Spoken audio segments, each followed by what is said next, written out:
I should have warned you earlier, before you wasted years waiting for the right moment, before you let the wrong voices in your head make decisions for you, before you convinced yourself that the life you have right now is just temporary, that things would change on their own. They don't change on their own. You know that by now. And here's the thing, most guys your age will never hear what I'm about to tell you. Not because this information is hidden, but because nobody around them is saying it out loud. Your parents didn't say it, your school didn't say it, your friends definitely didn't say it, because they're figuring it out just as badly as you are. So I'm saying it now, and I need you to actually listen. You are living inside a system that was never designed to make you powerful. It was designed to make you predictable, compliant, easy to manage. And the moment you stop questioning that, the moment you just go along with the routine, the feed, the noise, you start disappearing.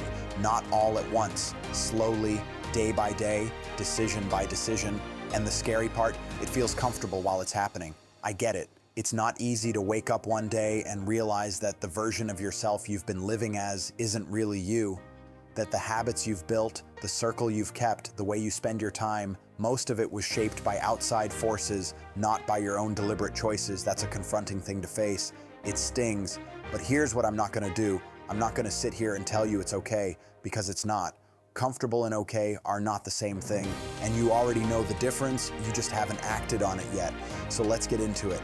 5 things I should have warned you about earlier. 5 things that will determine whether you build something real or spend the next decade reacting to a life that was never truly yours. The first one is this: your attention is your most valuable asset, and you're giving it away for free. Think about your average day. You wake up. Within minutes, you're on your phone. You're scrolling, checking, reacting. By the time you've had breakfast, you've already consumed more information than your brain was ever designed to process before noon. Other people's opinions, other people's lives, other people's problems. And you wonder why you feel scattered, why you sit down to work on something that actually matters to you, and you can't focus for more than 8 minutes. It's not a willpower problem. It's an attention problem. You've trained your brain through thousands of repetitions to crave constant input, to be passive, to receive instead of create. Here's the hard truth. Every minute you spend consuming someone else's content is a minute you didn't spend building your own thing. Every hour lost to the feed is an hour you didn't invest in becoming better at the skill that will eventually set you free. The practical move is simple, ruthless. Protect your mornings like they're sacred. The first hour of your day, no phone, no notifications, no external input. That hour belongs to you. Use it to think, to plan, to train, to work on what matters. Do this every single day, and your entire relationship with your own life will start to shift. The second thing I should have warned you about is this: silence is where your real self lives, and most people are terrified of it. We live in a time where being alone with your thoughts is treated like a problem to be solved. There's always something to fill the silence: music, podcasts, background noise, group chats. And I'm not saying all of that is worthless, but I am saying that if you can't sit alone in a quiet room for 30 minutes without reaching for your phone, you don't know who you are yet. And that matters, because if you don't know who you are, you will spend your entire life becoming whoever the people around you need you to be. That's a dangerous way to live, because the people around you have their own fears, their own limitations, their own vision of what you should be. And most of the time, that vision keeps you small. The work happens in silence. The clarity happens in silence. The version of yourself that you're trying to become gets built in the quiet moments when no one is watching and no one is clapping. Here's the practical piece. Start spending time alone intentionally, not as a punishment, as a practice. Go for a walk without headphones. Sit with your thoughts. Journal. Think about what you actually want from your life, not what sounds good to say out loud. The answers are already inside you, but you have to be quiet long enough to hear them. The third thing is the one nobody wants to talk about, but it's the one that quietly destroys the most potential. Who you tell your dreams to matters more than you think.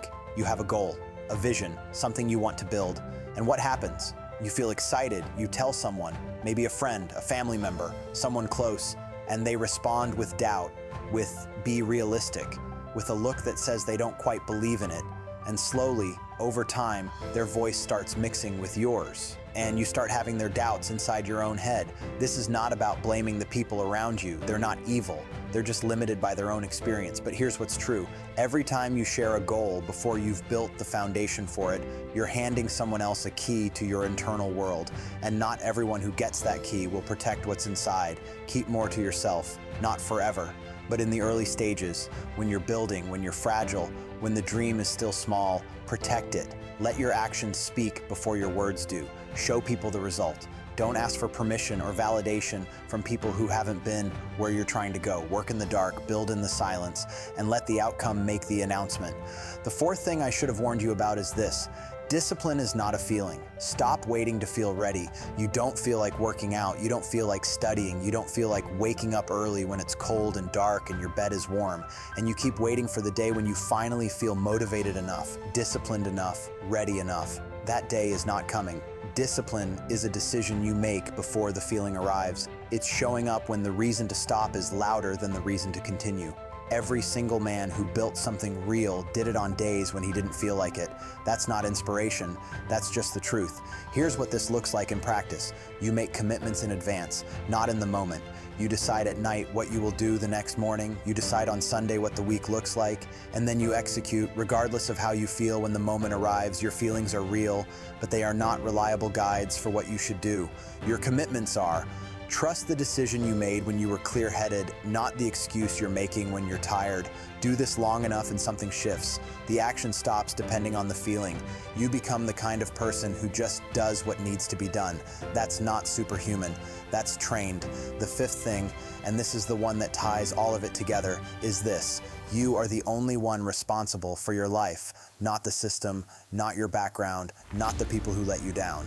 I know, some of you had it harder, some of you were dealt a worse hand, and I'm not dismissing that. Life is not equally fair. But here's what's also true.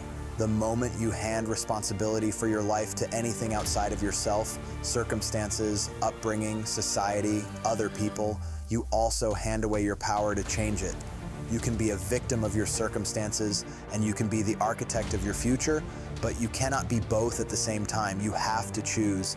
And choosing responsibility doesn't mean pretending the obstacles aren't real. It means deciding that despite the obstacles, you are the one who moves. You don't wait for the conditions to be perfect. You don't wait for someone to come and fix it. You move now with what you have. This is the most important shift you will ever make, because once you own your life completely, with no exceptions, the excuses disappear. And when the excuses disappear, the only thing left is the work. So here's where we land. Everything I just told you comes back to one thing. The power is yours. It always has been, but it only activates when you stop looking outside yourself for permission, for validation, for direction. Protect your attention. Build your silence, guard your vision, move without waiting to feel ready, and take full ownership of every single outcome in your life. Nobody is coming to save you, and honestly, that's the best news you've ever heard, because it means you don't have to wait for anyone. You can start right now. If this hits something in you, stay close to this channel. There's more coming, and subscribe, because the next video might be the one that actually changes the direction of your life.